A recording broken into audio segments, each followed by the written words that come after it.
ನಮಸ್ಕಾರ ಸ್ನೇಹಿತರೆ. ಪ್ರೀತಿ ಎಂಬುದು ಬಹಳಷ್ಟು ಜನರಿಗೆ ಕೇವಲ ಭಾವನೆ ಎಂಬಂತಿದೆ.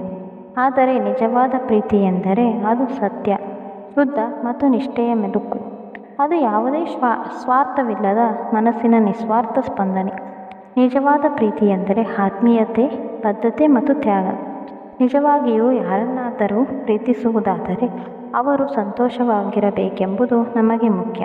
ನಮಗೆ ಅವರಿಂದ ಏನು ದೊರೆಯುತ್ತದೆ ಎಂಬುದು ಅಲ್ಲ, ನಾವು ಅವರಿಗೆ ಏನು ಕೊಡುಗೆಯಾಗಿ ನೀಡಬಹುದು ಎಂಬುದೇ ಮುಖ್ಯವಾಗುತ್ತದೆ. ಇಂಥ ನಿಸ್ವಾರ್ಥ ಪ್ರೀತಿ ನಮ್ಮ ಪಾಲಿಗೆ ದೇವರ ಅನುಗ್ರಹವಂತಿದೆ. ಹಿಂದಿನ ಕಾಲದಲ್ಲಿ ಬಹುಪಾಲು ಜನ ಪ್ರೀತಿಯನ್ನು ತಾತ್ಕಾಲಿಕ ಆಕರ್ಷಣೆ ಎಂದು ತಪ್ಪಾಗಿ ಅರ್ಥ ಮಾಡಿಕೊಂಡಿದ್ದಾರೆ. ಒಂದು ನಗು, ಒಂದು ಮೆಚ್ಚುಗೆ, ಹೇಳಿಕೆ ಇವೆಲ್ಲವೂ ಪ್ರೀತಿಗೆ ಸಂಕೇತಗಳಾಗಿಲ್ಲ. ನಿಜವಾದ ಪ್ರೀತಿ ಸಮಯದ ಪರೀಕ್ಷೆಗೆ ತುತ್ತಾಗುತ್ತದೆ, ಆದರೆ ಅದರಿಂದ ಹಿಮ್ಮೆಟ್ಟುವುದಿಲ್ಲ. ಉದಾಹರಣೆಗೆ, ಆಕಸ್ಮಿಕವಾಗಿ ಆಯ್ದ ಉರಿಮನೆಗೆ ಹೊತ್ತಿ ಹೋಗುತ್ತಿರುವಾಗ ಯಾರನ್ನು ಪ್ರೀತಿಸುತ್ತೇವೆಂದು ಹೇಳುವವನು ತನ್ನ ಪ್ರಿಯತಮಳನ್ನು ರಕ್ಷಿಸಲು ಪ್ರಾಣವನ್ನು ಸುತ್ತಿಸುತ್ತಿದ್ದಾನೆ ಎಂದಾದರೆ ಅದೇ ನಿಜವಾದ ಪ್ರೀತಿ. ಅಲ್ಲಿ ಭಯವಿಲ್ಲ, ಅಲ್ಲಿ ಸ್ವಾರ್ಥವಿಲ್ಲ, ಅಲ್ಲಿ ಕೇವಲ ತ್ಯಾಗ. ನಿಜವಾದ ಪ್ರೀತಿ ಒಂದು ಸ್ಫೂರ್ತಿದಾಯಕ ಉದಾಹರಣೆ ನಮ್ಮ ಮಹಾಪುರುಷರಾದ ಶಬರಿ ಮತ್ತು ರಾಮನ ಕಥೆಯಲ್ಲಿ ಕಾಣಬಹುದು. ಶಬರಿ ತನ್ನ ಜೀವನ ಪೂರ್ತಿಯಾಗಿ ಶ್ರೀರಾಮನಿಗಾಗಿ ಕಾಯುತ್ತಾಳೆ.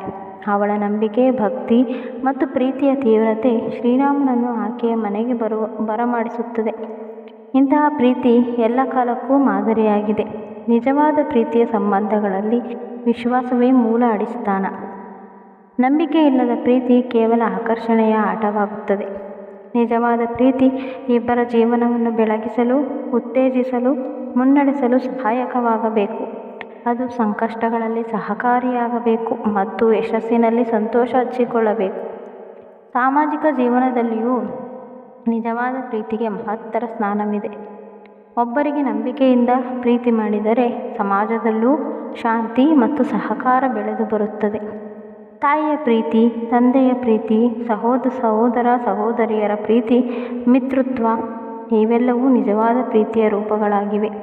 ಅಂತಿಮವಾಗಿ ನಿಜವಾದ ಪ್ರೀತಿ ಸಿಗುವುದು ಭಾಗ್ಯವಷ್ಟೇ ಅಲ್ಲ, ಅದನ್ನು ಉಳಿಸಿಕೊಳ್ಳುವುದು ಒಬ್ಬ ವ್ಯಕ್ತಿಯ ನೀತಿ, ನಿಷ್ಠೆ ಮತ್ತು ಶ್ರದ್ಧೆಯ ಮೇರೆಗೆ ನಿಂತಿರುತ್ತದೆ. ಧನ್ಯವಾದಗಳು.